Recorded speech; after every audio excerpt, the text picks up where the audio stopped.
তাহলে একা একা আনন্দ সম্ভব নয়।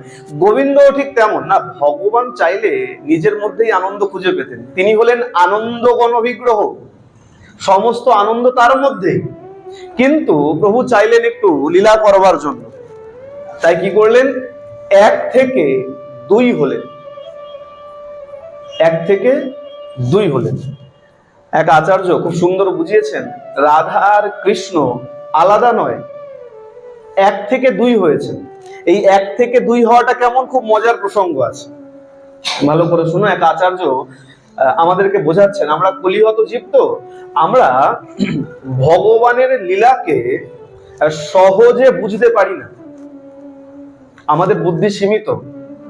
আর সীমিত বুদ্ধি দিয়ে এই পরব্রহ্মকে, এই বিশাল ব্রহ্মকে, যিনি সর্বব্যাপক, সেই ব্রহ্মকে আমাদের এই ছোট বুদ্ধিতে বোঝা সম্ভব না।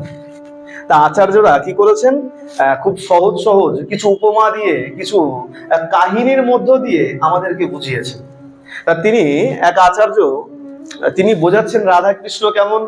বলে, শোনো, বাড়িতে ছোলা খাও না, ছোলা মটর খাও তো, কাঁচা ছোলা আমরা কিভাবে খাই, আগের দিন জলের মধ্যে ভিজিয়ে রাখি, আর পরের দিন সকালবেলা ভালো করে একটু ধুয়ে এবার কাঁচা আহার। ভালো করে শোনো, কাঁচা যখন আহার করছো, সেই সময় একটা ছোলাকে হাতে নিয়ে যদি চাপ দাও, কি হবে, দুটো শ্বাস বেরিয়ে আসবে, ভেতরের দুটো শ্বাস।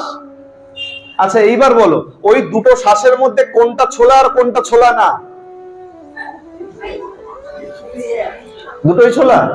ঠিক তদ্রূপ ব্রহ্ম এক ছিলেন, আর লীলা রসে সিক্ত হয়ে ভাবে ফুলে উঠে কৃষ্ণ আর রাধা দুই রূপ ধারণ করেছে মাত্র, এর মধ্যে আর কোনো অন্তর নাই। প্রেম সে বলো।